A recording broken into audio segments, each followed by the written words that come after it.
As a new seller or even someone with experience, there can be a lot of unknowns when it comes to reselling on Amazon. And it's super helpful to be able to get answers to these questions so that you know that you're on the right track to building a successful business. So in this video, I'm going to be answering some of the most common questions that I hear from people in the Amazon reselling industry. So these are going to be some of the most common questions that I hear from people who are looking to get started or people who just hear about the Amazon reselling industry. Question number one is going to be, which categories are best to sell in? This is a question that I really get all the time, and if you think about it, it kind of makes sense. It's better to be niche down, it's better to find a specific market and know what you're going to be able to sell in and know that category really well. But I always tell people that this is a business where it doesn't really matter a ton. If you have a bunch of experience in a certain category, maybe you know a lot about shoes, and you might be able to perform better in that category. So you can try and take some knowledge that you have and apply that. But generally speaking, there's opportunity in all categories. You don't really need to know the ins and outs of a certain product type, a certain category to be successful.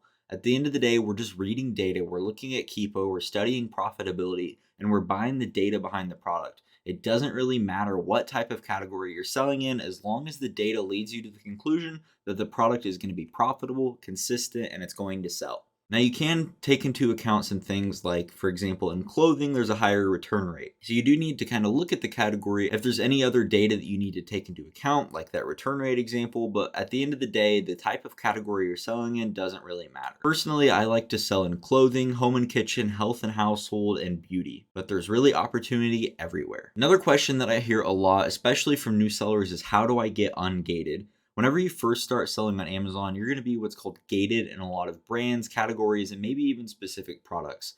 Gated means that you're currently not allowed to sell that because Amazon is gating you. They're blocking you from selling that product. So sellers will often want to know, how do I get around this? How do I get ungated? And I actually have a video breaking this down further that I'll link up here, but it's really pretty simple. There's a few different ways to do it. Number one is you can get what's called maximum approval or auto approval. So anytime that you see you're gated, you're going to click request approval to sell, and sometimes you'll just get automatically approved. That's the best way. It doesn't happen all the time, especially when you're a new seller. It's going to be more rare. And then as you build up more history with Amazon, they trust you more. They're going to give you that maximum approval more often. The next way is going to be to submit an invoice from a distributor, from a wholesaler. It's submitting a legit invoice from a legit supplier showing that you purchased at least 10 units of the ASIN that you're trying to ungate. And then whenever you submit that invoice, Amazon approves it. You'll now be able to sell that ASIN. And then if there is a brand ungating, you'll be able to sell that whole brand. And then there was a category, you'll be able to sell that whole category.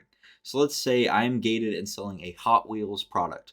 That's the specific product, then it's the Hot Wheels brand, and then it's the toys category.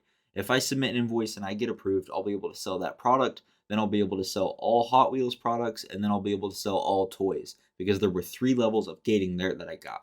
The last way is you can get a letter of approval directly from a brand. Personally, I've never done this, but it is another option. The most common ways that people get ungated are going to be that maximum approval or by submitting an invoice. And I'll also add that with the invoices, people have been saying a lot recently that just regular retailer receipts have been working. So buying from just regular everyday stores and then submitting those order confirmations, those receipts, apparently that has been working as of late.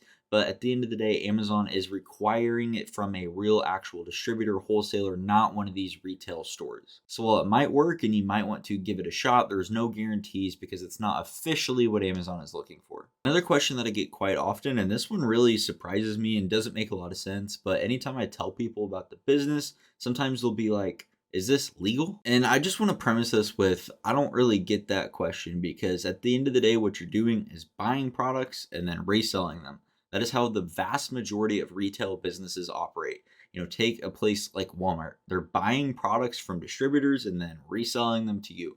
This is how most retail businesses operate, but for some reason, people wonder if it's going to be legal with the way that we're doing it. And to answer that question, yes, it is 100% legal. You're buying legitimate products and then you're selling them to customers who need them. All we're doing is finding inefficiencies in the marketplace. We're finding a product that we can buy from site A or from store A, and then we're buying it and reselling it for more on Amazon.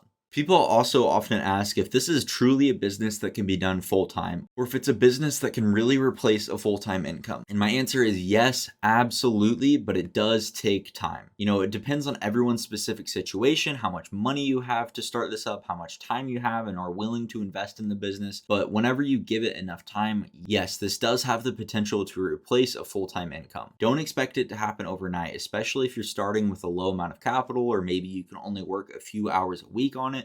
But if you give it enough time and you reinvest everything and you build up the business, yes, it can have the potential to replace a full-time income. Another question I hear all the time is, how do I find products? I understand the business, I know how it works, but I'm having a hard time finding products. Well, it depends on your business model, but the overarching idea that I'm going to share here is spend more time in product research. Product research, finding products, is the foundation for your business. You need to be doing it over and over again. You need to be practicing the skills so that you can get better at it, and you need to make sure that you're finding products on a regular basis, preferably daily. If you're doing retail arbitrage, you need to be spending consistent times in the stores and just scanning every single product. I'm not joking. You need to scan every single product. Pick an aisle in the grocery store and just start scanning. Start at the top left and work your way down. Scan every single product. Look up the products manually. Do image scans. Spend a ton of time in product research. And by doing this and being willing to put in that work that others aren't, that is how you're going to find more products. If you're doing online arbitrage, you can look into lead lists, where a lead list company will provide you with leads every single day in exchange for monthly subscription. And then you can piggyback on those leads and find out, what else can I find here? For example, maybe a lead list gives you a buy two, get one free GameStop lead. Okay, this lead's good. What else is buy two, get one free? Spend time watching YouTube videos, learn how to do storefront stocking, manually go through sales, learn how to use software, learn how to build your own team. This is something that takes a long time, and it's a skill set that takes a while to develop. But over time, the more reps you put in, the better and more efficient you're going to get at it. Hopefully that helps clear up some of the most common questions about Amazon. Thanks for watching.